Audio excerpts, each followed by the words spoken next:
This week we had some great progress. We got a later start in the week than we had initially hoped due to rain, but on Wednesday the surveyors came out and started placing pens where all the footings would go.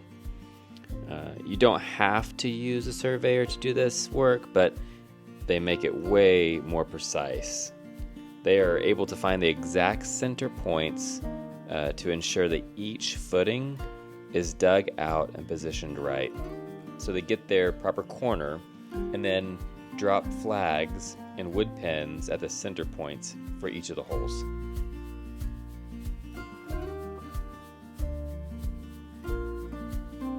While the surveyors were there, we had a dowser come out. Tom is his name. He's a super nice guy. He uses a dowsing rod to look for water deep below the surface. This is one of those like mystical things that you probably saw in Looney Tunes growing up, where with the rod that moves up as you go over water. Some are very skeptical of this, and I can see why. But he had found water for someone else that our GC knew, and was right on the money. Exactly where it was located and how deep they'd have to go and how much water it produced. Then Rodney and David came out to do some excavation work on the spots that the surveyors identified for each of the footings. So instead of using a large bucket, which is what's common to dig out the footings, they used an auger. So this is a 2-foot wide auger that drills a 2-foot wide hole. And the goal is to drill it down about 2 feet. 18 inches is all we need to go because that's past the frost line in our area. But we went down 2 feet just to give it a little bit more stability. And you can see that them drilling these make a pretty perfect circle to drop the sonotubes into, because the sonotubes are also 2 foot. But there are a few spots here where the footing would go that had some giant boulders and giant rocks in there.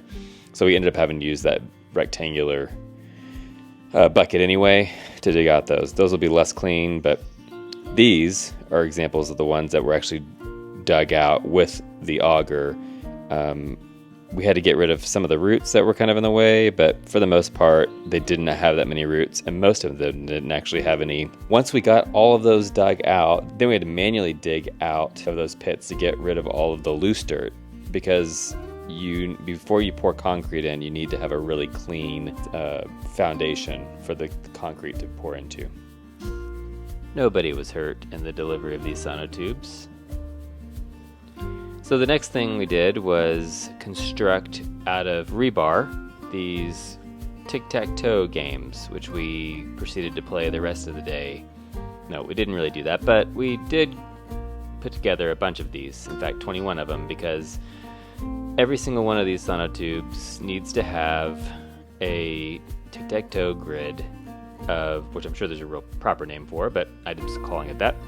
A grid at the bottom of each of the tubes for the concrete to create a good solid foundation for. So Alex was making sure that all of these are lined up in a perfectly straight line with no problem, so that the beam that went from the top to the bottom of the house was right down the center of each sonotube. Then we finally had delivery of concrete, which was super exciting. That came in on Friday morning, actually a couple hours earlier than they expected. Supposed to be there at 12:30, ended up getting there at 10:30, which is perfect because the weather was not looking great at the time. Every single one of these tubes is filled up to the top with concrete, and we had just enough in the truck that was delivered, just enough to cover each of these tubes. They had barely any left over, which was just worked out really great. Each of these needed to be kind of tamped down and then smoothed out to make a really nice solid foundation for the brackets to be installed, which they should be installed hopefully this next week. Framing will hopefully start then, and that will be exciting.